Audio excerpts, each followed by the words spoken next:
எல்லா உறவுகளுக்கும் வணக்கம். ஒரு காலத்துல மும்பை நகரின் வெர்சோவா கடற்கரை என்ற ஒரு இடம் இருந்தது. அங்க ஒரு பெரிய கடல் இருந்தது. ஆனா, அந்த அழகிய கடலின் கரைகள் ஒரு அரக்கனால விழுங்கப்பட்டிருந்தன. அந்த அரக்கனோட பெயர் பிளாஸ்டிக் குப்பைகள். மீனவர்கள் கரைக்கு வரவே அஞ்சினாங்க. குழந்தைகள் அங்க விளையாட முடியாம போனது. ஆனா, ஒரு நாள் அந்த அரக்கனை விரட்ட சில தேவதைகள் வந்தார்கள். அவர்கள் கையில ஆயுதங்கள் இல்ல. ஆனா, அவர்களிடம் அசைக்க முடியாத மன உறுதியும், தூய்மையான அன்பும் இருந்தது.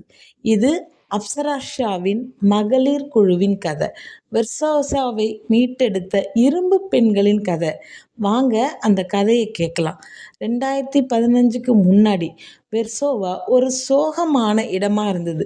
குப்பை கடற்கரை என்று எல்லாரும் அழைத்தார்கள். சுமார் 20 லட்சம் கிலோவுக்கும் அதிகமான பிளாஸ்டிக் குப்பைகள் அங்க மலை போல குவிந்திருந்தது. கடலின் அலைகள் புதிதாக குப்பைகளை கரைக்கு கொண்டு வந்தன. அங்க மீனவ குடும்பங்கள் வாழ்ந்து வந்தன. அவர்களோட வாழ்வாதாரம் அந்த குப்பைகளால நாசமாகி போனது. ஒரு நாள் அந்த பகுதியில் வாழ்ந்த ஒரு வழக்கறிஞர் அப்சரா ஷா இந்த அவலத்தை கண்டு மனம் பதைத்து போனார். இந்த கடலை நான் காப்பேன் என்று தனியாகவே சவால் விட்டார். ஒவ்வொரு வாரமும் சனிக்கிழமை, ஞாயிற்றுக்கிழமை என தன் விடுமுறை நாட்களை கடற்கரையிலே கழித்தார். குப்பைகளை அள்ளினார். இந்த ஒரு மனிதனால மட்டும் என்ன செய்ய முடியும் என்று பலர் கேலி செய்தனர். ஒரு நாள் அந்த தனி மனிதனின் போராட்டத்தை பார்த்து அந்த மீனவ குப்பத்தை சேர்ந்த சில பெண்கள் முன் வந்தாங்க. இது ஆண்களோட வேலை, இந்த அழுக்கு வேலை உங்களுக்கு சரிப்பட்டு வராது என்று பலரும் அவர்களை பார்த்து சொன்னாங்க.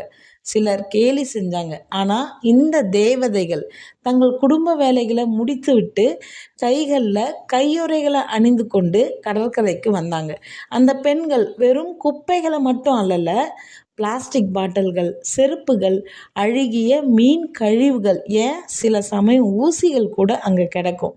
ஆண்கள் கூட தொட அஞ்சிய அந்த நச்சு கழிவுகளை இந்த இரும்பு பெண்கள் ஒரு தாயின் அக்கறையோட சற்றும் தயங்காம கையாள ஆரம்பிச்சாங்க. இந்த கடல் எங்களோட தாய், எங்க தாயை காப்பாற்றுவது எங்களோட கடமைன்னு சொன்னாங்க. இந்த மகளிரின் உழைப்பு ஒரு காட்டு தீ போல பரவியது. பலர் இந்த இயக்கத்தோட இணைந்தாங்க. இந்த குழுவில் இருந்த பெண்களே மற்றவர்களுக்கு பயிற்சி அளிக்க ஆரம்பிச்சாங்க. குப்பைகளை எப்படி தரம் பிரிப்பது, பாதுகாப்பாக எப்படி அகற்றுவது, எல்லாத்தையும் சொல்லி கொடுத்தாங்க. குப்பைகளை அகற்றும் ஒரு பெரிய இயக்கத்தின் இதய துடிப்பா இந்த மகளிர் குழு மாறியது. 7 ஆண்டுகள் கடந்து 20 மில்லியன் கிலோவுக்கும் அதிகமான பிளாஸ்டிக் குப்பைகள் அகற்றப்பட்டன. இந்த உலகமே வெர்சோசாவை பார்த்து வியந்தது. அப்சரா ஷாவுக்கு ஐக்கிய நாடுகள் சபையின் மிக உயரிய பூமியன் சாம்பியன் விருது கிடைத்தது.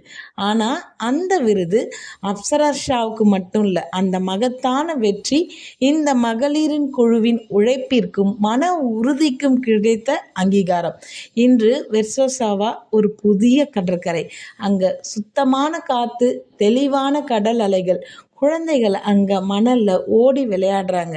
மீனவர்கள் தங்கள் கடல்ல இருந்து மீன்களை பிடிச்சு போறாங்க.